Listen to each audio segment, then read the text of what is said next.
ஹல்லேலூயா. இந்த நாளுக்கான கர்த்தருடைய வார்த்தை, நான் உன் வலது கையை பிடித்து பயப்படாதே, நான் உனக்கு துணை நிற்கிறேன் என்று சொல்லுகிறேன்.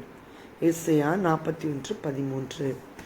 தேவனுடைய பிள்ளைகளே, வேதாகமத்தில் யாக்கோபு என்று ஒரு நபர், இந்த நபர் தன்னுடைய தாயின் சொல்படி தன்னுடைய மாமா வீட்டிற்கு கடந்து போகும்பொழுது ஒரு பயந்த ஒரு சூழ்நிலை, என்ன நடக்குமோ, எப்படி இருக்குமோ, இந்த காரியம் எப்படி ஆகும் என்று அவர் தன்னுடைய இருதயத்தில் பயந்து கொண்டிருந்த நாட்களில் கர்த்தர் அவரை நோக்கி சொன்ன இந்த வார்த்தை, நான் உன் வலது கையை பிடிப்பேன், நீ பயப்படாதே, நான் உனக்கு துணை நிற்கிறேன்.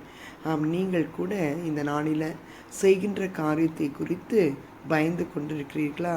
இது எப்படி நடக்கும், எப்படி இதை நான் செய்ய போகின்றேன், இது கர்த்தருடைய சித்தமா என்று எனக்கு தெரியவில்லை, இது எப்படி முடியுமோ என்று எனக்கு தெரியவில்லை என்று நினைத்து கொண்டிருக்கிற தேவனுடைய பிள்ளைகளே, இன்று கர்த்தர் உங்களோடு பேசுகின்ற ஒரே வார்த்தை, பயப்படாத.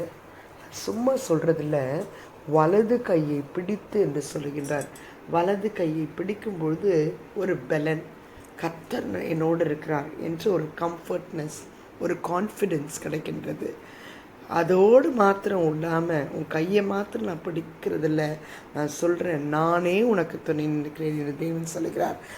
கர்த்தர் உங்களுக்கு துணையாக நிற்கும் பொழுது இந்த காரியத்தை கர்த்தர் எடுத்து செய்யும் பொழுது அவர் அவற்றில் ஜெயத்தை கொடுத்து அது கர்த்தருடைய சித்தமாய் மாற்ற வல்லமை உள்ளவராயிருக்கிறார்.